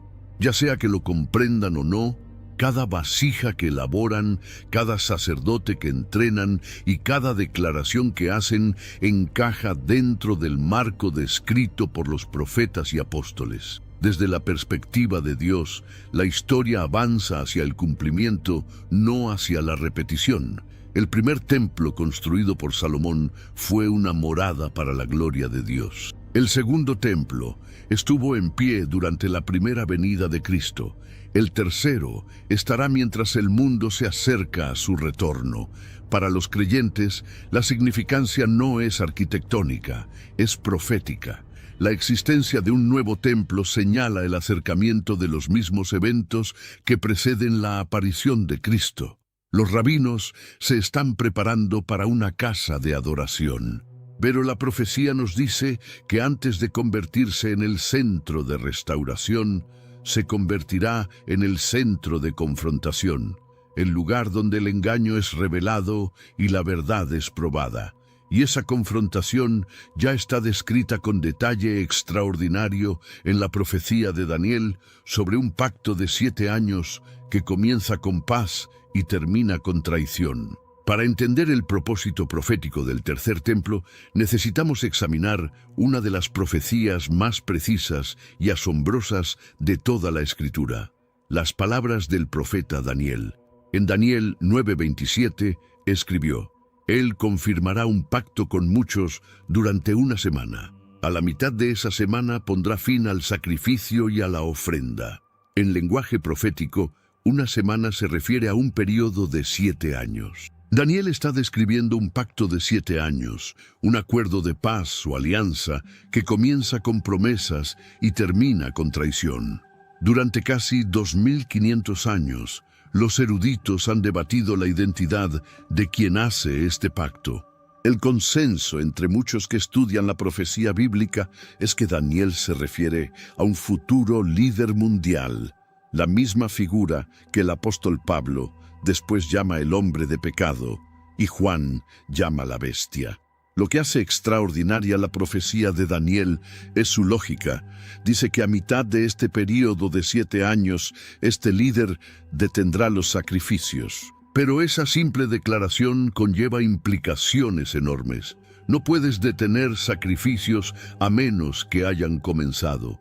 No puedes terminar ofrendas a menos que haya un templo donde se hagan ofrendas.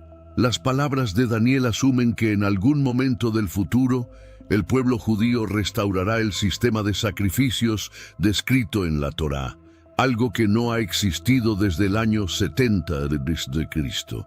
Y eso significa que antes de que esta profecía pueda desarrollarse, el templo debe estar en pie nuevamente. Esto nos trae directamente de vuelta a lo que está sucediendo en Jerusalén hoy. Las preparaciones que se están haciendo, los sacerdotes entrenados, las vasijas construidas, las vacas rojas, no son actos aleatorios de devoción. Son las precondiciones para esta profecía. Imagina un tablero de ajedrez. Cada pieza se mueve hacia su posición lentamente, con propósito, con estrategia y paciencia. Así es como funciona la profecía. Cada evento, político, espiritual, cultural, prepara el escenario para lo que la Escritura ya ha declarado. En algún momento, este líder que Daniel describe emergerá. Se presentará como un hombre de paz, capaz de resolver lo que nadie más pudo: el conflicto continuo alrededor de Jerusalén y el monte del templo. Confirmará un pacto con Israel y muchos, probablemente involucrando a otras naciones. Por un tiempo, el mundo celebrará la paz. La construcción puede proceder. La adoración puede ser restaurada. Pero a mitad de ese pacto, dice Daniel, el engaño se revelará. El mismo líder que permitió los sacrificios los prohibirá. El que prometió paz revelará su verdadera naturaleza. Y en ese momento, los ojos de Israel y los ojos del mundo serán abiertos. Ya sea que el Sanedrín lo comprenda o no, sus acciones hoy están preparando la escena profética para esta misma secuencia. Se están preparando para la adoración. La profecía dice que será interrumpida. Se están preparando para la restauración. La profecía dice que será probada. El reloj no está comenzando, está acelerándose. Las preparaciones en Jerusalén hoy son vistas a través de 2 lentes muy diferentes. Una a través de los ojos de Israel, la otra a través de los ojos de la Iglesia. Ambos ven los mismos eventos, pero el significado que les atribuyen no podría ser más diferente. Desde la perspectiva judía, la reconstrucción del templo es un acto de restauración y fe. Representa el cumplimiento de promesas antiguas, una señal visible de que Dios no ha olvidado su pacto con Abraham, Isaac y Jacob. Para muchos judíos devotos, la reconstrucción del templo es el paso final para dar la bienvenida al Mesías largamente esperado. Creen que cuando el templo esté en pie nuevamente, Israel será completamente restaurado y la presencia divina retornará para habitar entre ellos. Para ellos, este es un momento de renacimiento nacional, de esperanza, de destino profético finalmente realizado. Cada vasija, cada túnica, cada piedra lleva un significado espiritual profundo, una conexión con sus ancestros y con la ley de Moisés. Su motivación es sincera. Se están preparando para la llegada de su Redentor. Pero para los cristianos que estudian la profecía, las Escrituras añaden otra dimensión a este cuadro. El apóstol Pablo, en 2 Tesalonicenses 2 y Jesús en Mateo 24, advirtieron que antes de que el verdadero Mesías regrese, aparecerá una falsificación, un hombre de paz, un líder global que parecerá ofrecer soluciones a las luchas de Israel. Establecerá paz, confirmará un pacto y por un tiempo será celebrado como un libertador. El pueblo judío lo recibirá, creyendo que cumple su esperanza mesiánica. Pero a mitad de esa paz revelará su verdadera identidad. El anticristo, el engañador, el hombre de pecado, entrará al mismo templo que construyeron esperando a su Mesías, y lo profanará, reclamando autoridad divina para sí mismo. Este momento es lo que Jesús llamó la abominación desoladora. Marca el punto de quiebre, el momento cuando el engaño colapsa y comienza la revelación. Entonces, dice la profecía, los ojos de Israel serán abiertos. Zacarías 12:10 describe este despertar. Mirarán a mí, a quien traspasaron, y llorarán por él como se llora por un hijo único. Será un tiempo de comprensión y arrepentimiento. El pueblo que una vez rechazó a su Mesías, finalmente lo reconocerá. Entenderán que Jesús era y es aquel a quien han estado esperando. Así que mientras los rabinos preparan el templo para dar la bienvenida al Mesías, el plan de Dios permite que estas mismas preparaciones preparen el escenario para ese reconocimiento. A través del engaño, la verdad será revelada. A través de la tragedia vendrá la redención. La reconstrucción del templo no es solo un proyecto judío, es un proceso divino. Es como Dios lleva la historia a su clímax, a través de la expectativa humana, a través del conflicto global, a través del cumplimiento profético. Cuando los discípulos de Jesús le preguntaron qué señales marcarían el fin de la era, no respondió con un solo evento. Dio una lista, una serie de patrones globales que convergirían todos a la vez. Durante casi 2000 años, los creyentes han observado esas señales, y ahora, en nuestra generación, casi cada una de ellas es visible. Comencemos con Israel mismo, la piedra angular de la profecía bíblica. En Ezequiel 37, el profeta vio una visión de huesos secos volviendo a la vida. Dios explicó que esos huesos representaban al pueblo de Israel disperso entre las naciones, un día reunido nuevamente en su propia tierra. Eso sucedió en 1948, cuando nació el Estado moderno de Israel. Una nación que había desaparecido durante casi 2 milenios volvió a la vida exactamente como las Escrituras predijeron. Luego vino 1967, la Guerra de los 6 días. Contra probabilidades abrumadoras, Israel recapturó Jerusalén. Por primera vez desde el año 70 d.C., soldados judíos estuvieron en el muro occidental.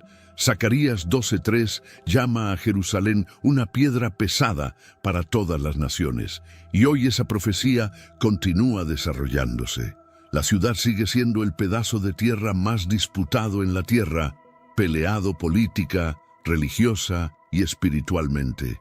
Después, Isaías 35:1 habló de una tierra que florecería nuevamente. El desierto se regocijará y florecerá como el azafrán. Visita Israel hoy y lo verás.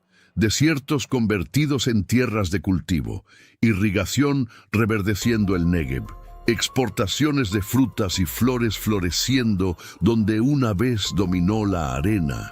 Lo que era un páramo hace un siglo, ahora es un líder mundial en agricultura.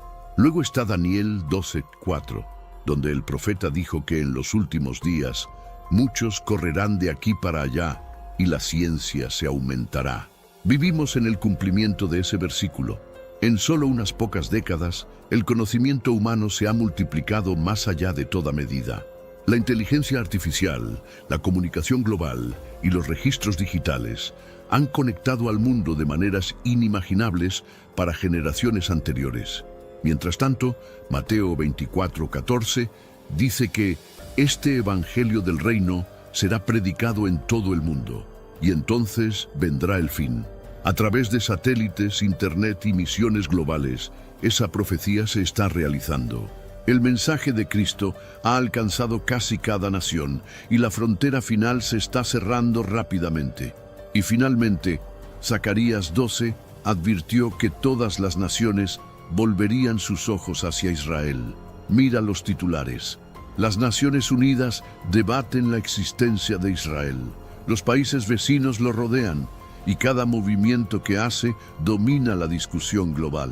Cada una de estas profecías está activa ahora mismo. No están aisladas, están convergiendo. Cada una fortalece a la otra, formando un patrón claro. El escenario mundial se está preparando. Cuando conectas estas señales, Israel restaurado, Jerusalén reclamada, tecnología explotando, el evangelio extendiéndose, te das cuenta de algo extraordinario. La misma generación que vio los huesos secos vivir nuevamente, también está observando las piezas finales alinearse. Y ahora, el llamado para el tercer templo añade el elemento final a este cuadro. Es como si la profecía estuviera pasando de palabras en una página a eventos en tiempo real. Tu respuesta al reloj profético. En este punto, la pregunta cambia de qué está sucediendo a qué debemos hacer al respecto. Si la profecía se está desarrollando ante nuestros ojos, si Jerusalén está despertando y las escrituras se están alineando con la realidad, ¿cómo deberían responder los creyentes? Primero, esto no es un llamado al temor, es un llamado a la conciencia. Cuando Jesús habló sobre estos eventos en Mateo 24 y Lucas 21, no dijo que corriéramos y nos escondiéramos. Dijo que vigiláramos y oráramos. El propósito de la profecía siempre ha sido la preparación, no el pánico. Está destinada a despertarnos, a agudizar nuestro enfoque, a recordarnos que este mundo es temporal y la palabra de Dios es permanente. Segundo, la profecía debería llevarnos al propósito. Si estas señales son reales, entonces el tiempo es precioso. Cada día es una oportunidad para servir, para compartir el evangelio, para fortalecer a otros y para vivir con perspectiva eterna. El mismo Dios que nos permitió presenciar el cumplimiento de profecías antiguas, también nos colocó aquí para esta temporada exacta. Y finalmente, la profecía debería renovar nuestra esperanza. Cuando el mundo parece inestable, cuando los gobiernos fallan, cuando la oscuridad aumenta, las Escrituras nos recuerdan que nada de esto toma a Dios por sorpresa.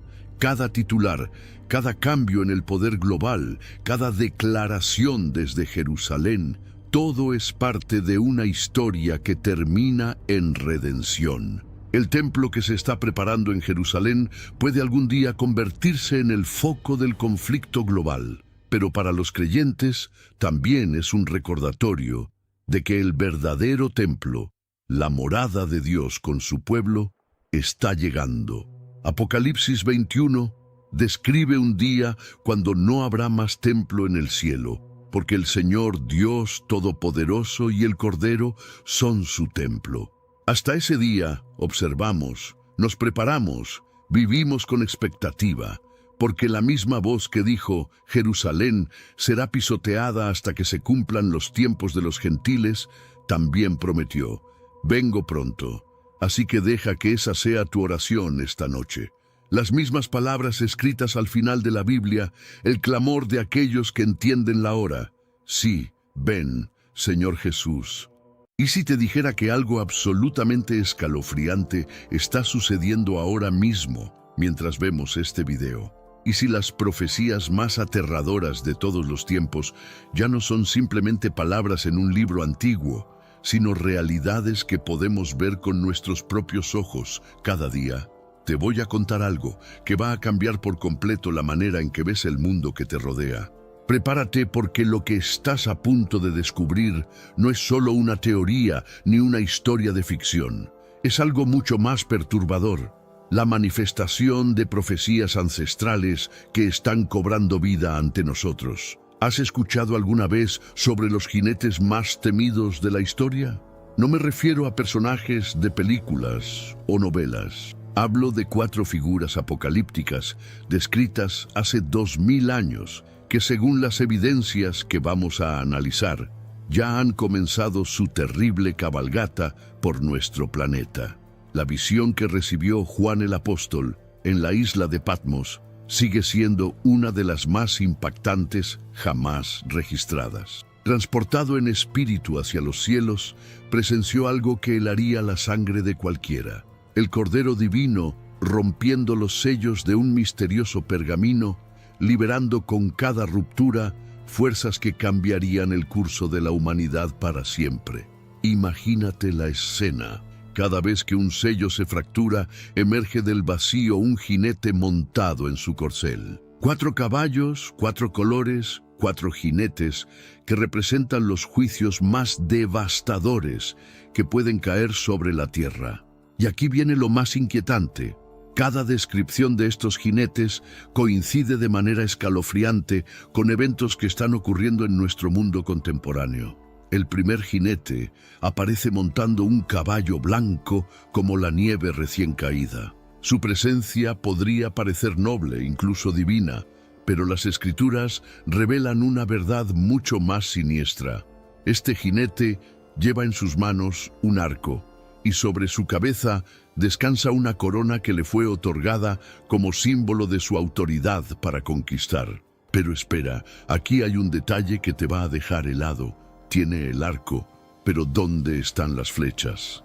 Esto no es casualidad.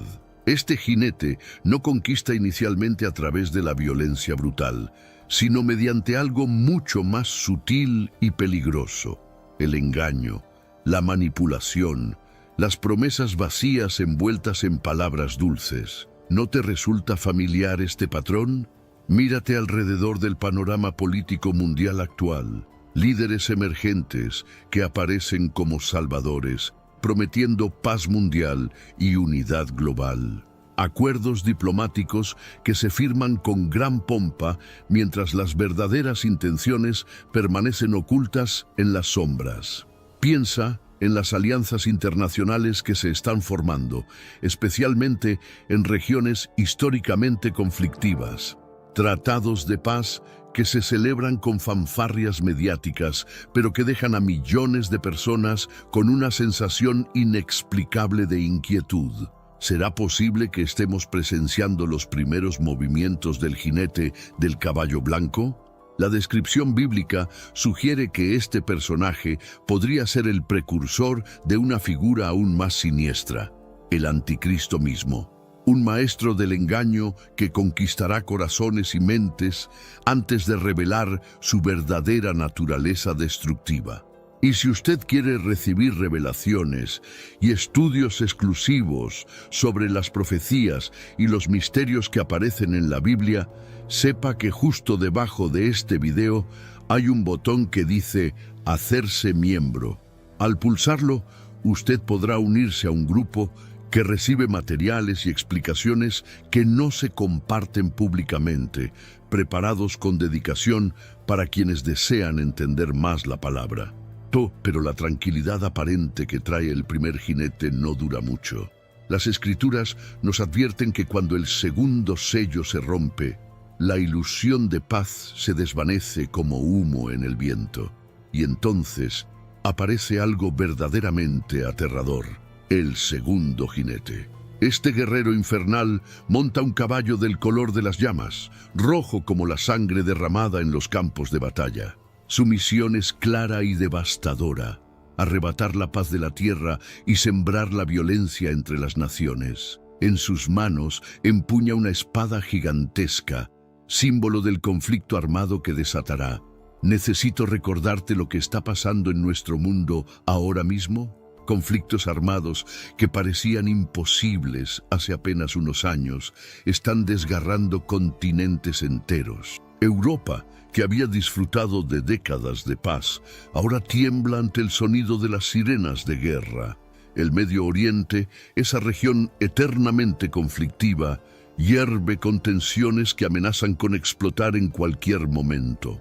Las superpotencias mundiales se miran con desconfianza, mientras rumores de escalada nuclear circulan por primera vez en décadas, enviando escalofríos por las espinas dorsales de generaciones que nunca habían vivido bajo esa sombra. El terrorismo, esa plaga moderna, siembra el pánico en ciudades que alguna vez se consideraron seguras.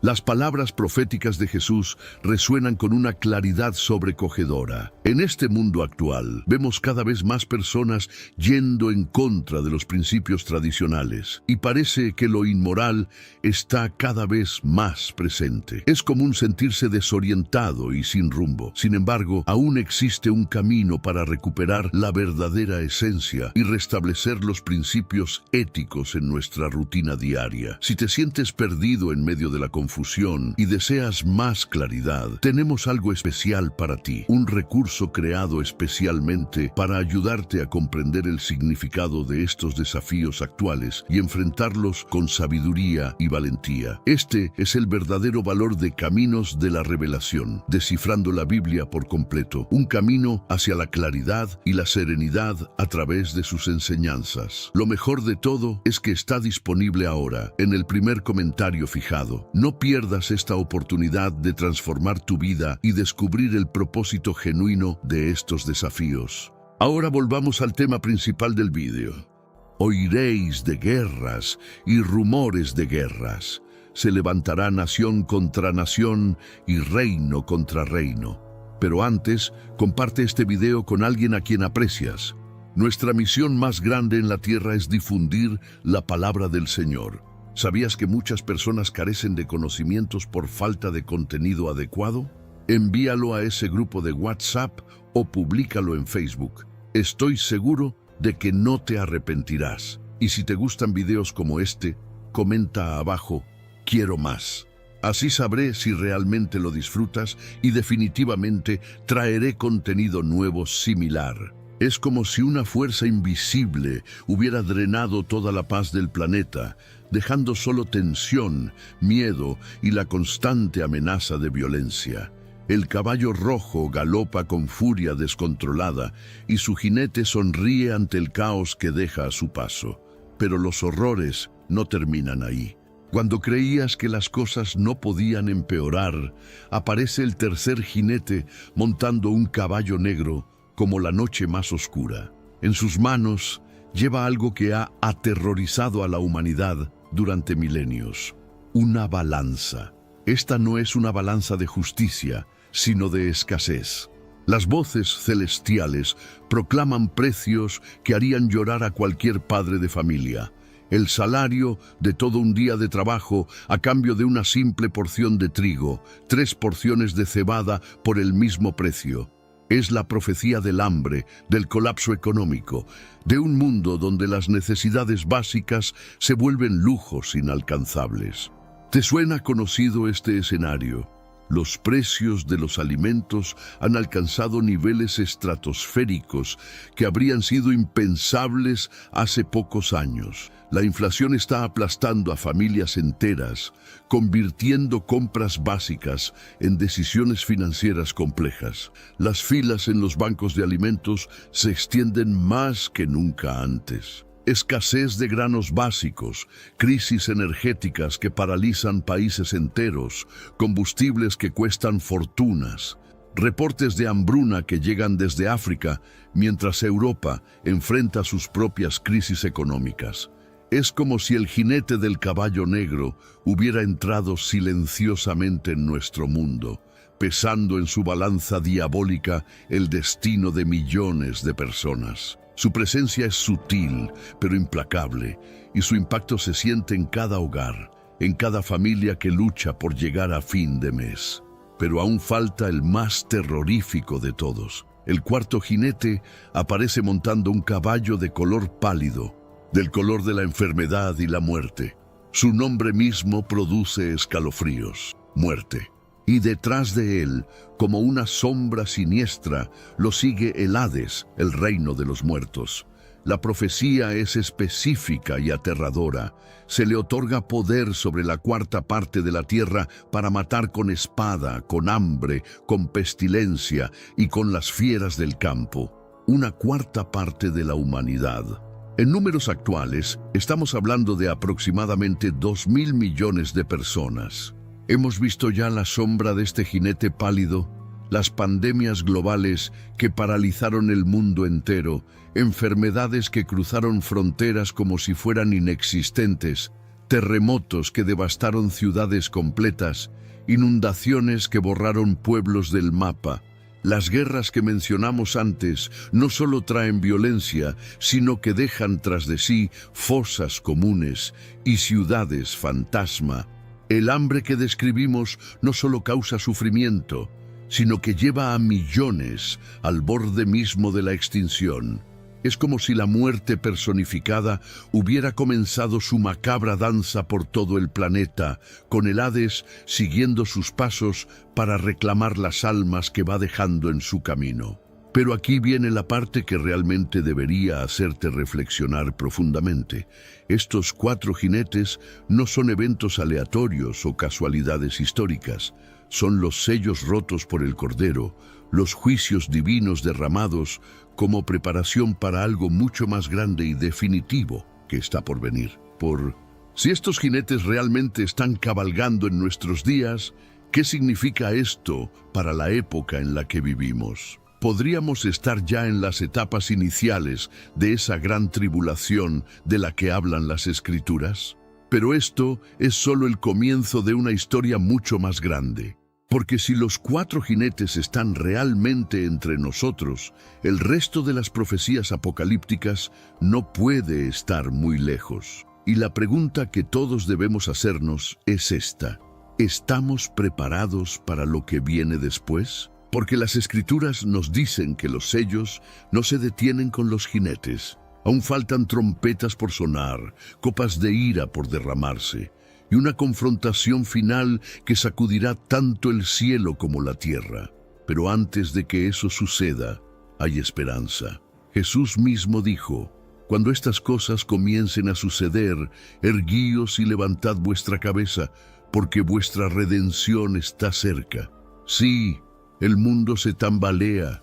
Sí, los jinetes pueden estar ya entre nosotros. Pero para aquellos que están vigilantes, para aquellos que están preparados, para aquellos que han puesto su confianza en Cristo, estas no son solo señales de destrucción, son señales de su pronto regreso. Pero debo preguntarte algo que puede cambiar tu perspectiva de todo. Si el caballo blanco ya está cabalgando, si el caballo rojo ya ha sido desatado, si el caballo negro ya está pesando al mundo en sus balanzas, y si el caballo pálido ya está proyectando su sombra sobre la humanidad, ¿cuánto tiempo nos queda realmente? Esa es la pregunta que arde en los corazones de creyentes en todo el mundo. Los cuatro jinetes no son cuentos de hadas ni símbolos abstractos del pasado. Son advertencias proféticas de lo que vendrá sobre la tierra. Y las señales que vemos hoy se alinean con las Escrituras como nunca antes en la historia. Observa los titulares de las noticias con ojos diferentes. El caballo blanco del engaño. Líderes que surgen con promesas de unidad, mientras impulsan agendas globales que dejan a millones inquietos. El caballo rojo de la guerra. Naciones al borde del conflicto, con susurros de armas nucleares, resurgiendo por primera vez en décadas. El caballo negro del hambre, la inseguridad alimentaria en aumento, escasez de energía amenazando continentes enteros. El caballo pálido de la muerte, pandemias, desastres y violencia cobrando vidas en cada continente. Es como si el libro del Apocalipsis hubiera saltado de sus páginas y se estuviera desenvolviendo en las noticias vespertinas. Pero aquí está la parte que debería enviarte escalofríos por la columna vertebral. El capítulo 6 del Apocalipsis no termina con los jinetes. No, se intensifica. Cada sello roto nos acerca más al día final, y las Escrituras nos advierten que cuando el sexto sello sea abierto, los cimientos mismos de la tierra temblarán. La profecía declara: «Y miré cuando abrió el sexto sello, y he aquí hubo un gran terremoto, y el sol se puso negro como tela de cilicio, y la luna se volvió toda como sangre». ¿No puedes imaginarlo? Terremotos tan vastos que mueven montañas de sus lugares, el cielo mismo retirándose como un pergamino que se enrolla, perturbaciones cósmicas que sacuden los cielos. Esto no es el final de la historia, es solo el comienzo de la gran tribulación. Y entonces viene el terror descrito en los versículos siguientes: reyes de la tierra, grandes hombres, ricos, comandantes, poderosos, esclavos y libres, todos escondiéndose en cuevas y entre las rocas de las montañas, pidiendo a las montañas y rocas que caigan sobre ellos. ¿Escuchaste eso? Presidentes, reyes, generales, multimillonarios, los poderosos y los pobres por igual, todos escondiéndose, suplicando que las rocas los cubran, porque ni siquiera los más poderosos entre los hombres pueden escapar del juicio divino. Y por eso los jinetes son solo el principio, son las señales de advertencia, las notas iniciales de la sinfonía final del juicio. Pero aquí está la esperanza. Incluso mientras estos juicios se desarrollan, Dios tiene un plan. Siempre ha tenido un plan. En el capítulo 7 del Apocalipsis, antes de la siguiente ola de juicios, hay una pausa. Se coloca un sello sobre los siervos de Dios. 144,000 de las tribus de Israel son marcados. Una gran multitud que nadie puede contar, de toda nación, tribu y lengua, está de pie ante el trono de Dios, vestida con ropas blancas, lavada en la sangre del Cordero. Esa es la esperanza, que incluso en el juicio Dios está salvando, que incluso en el caos Dios está redimiendo, que incluso cuando los jinetes cabalgan, su promesa de salvación todavía se ofrece a todos los que invocan su nombre. Pero acerquemos esto más. ¿Qué significa esto para nosotros ahora mismo? Significa que no podemos permitirnos estar dormidos. No podemos permitirnos tratar la profecía como entretenimiento o un misterio demasiado complejo para entender. Jesús nos advirtió: velad, pues, porque no sabéis a qué hora ha de venir vuestro Señor. Los jinetes no son sombras distantes, están cabalgando hoy. Y si sus cascos están resonando en nuestro mundo, entonces el regreso de Cristo está más cerca que nunca. El engaño del caballo blanco nos dice: sed discernidos, porque se levantarán falsos mesías y engañadores. La guerra del caballo rojo advierte: no pongan su confianza en naciones o ejércitos, porque la paz será arrebatada. El hambre del caballo negro nos recuerda: los tesoros de este mundo son pasajeros, pero la palabra de Dios permanece para siempre. Y la muerte del caballo pálido nos compele: preparaos, porque la vida es frágil y la eternidad está a la puerta. Así que te pregunto, ¿de qué lado estarás cuando el Cordero abra el siguiente sello? Porque aquí está el suspenso más grande de todos. Los jinetes son solo el comienzo del Apocalipsis. Aún faltan trompetas por sonar, copas de ira por derramarse, la bestia por levantarse, la marca de la bestia por imponerse, y Armagedón aún se cierne en el horizonte. Si lo que vemos hoy es solo el acto de apertura, entonces todo el drama de la profecía está a punto de sacudir este mundo hasta sus cimientos. Pero recuerda esto: mientras el mundo tiembla, el pueblo de Dios es llamado a mantenerse firme. Mientras reyes y generales se esconden, los fieles levantarán sus cabezas porque la redención se acerca.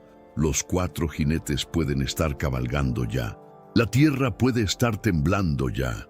Pero para aquellos que pertenecen a Cristo, estas no son señales de desesperación. Son señales de que el Rey viene. Párrafos adicionales para expandir el contenido. Y aquí es donde la historia se vuelve aún más fascinante. ¿Sabías que las descripciones de estos jinetes no son las únicas profecías que parecen estar manifestándose en nuestros tiempos? Hay patrones ocultos en las escrituras que pocos han notado, conexiones que van más allá de lo que la mayoría de las personas imagina. Por ejemplo, el orden específico en que aparecen estos jinetes no es casualidad. Primero viene el engaño, preparando el terreno psicológico y espiritual. Luego la guerra, creando el caos físico necesario. Después el hambre, debilitando la resistencia de las poblaciones. Y finalmente la muerte, recogiendo la cosecha siniestra que los otros 3 han sembrado. Este patrón se ha repetido a lo largo de la historia, pero nunca con la intensidad global que vemos ahora. Nunca antes hemos tenido la tecnología para que un engaño se propague instantáneamente por todo el planeta.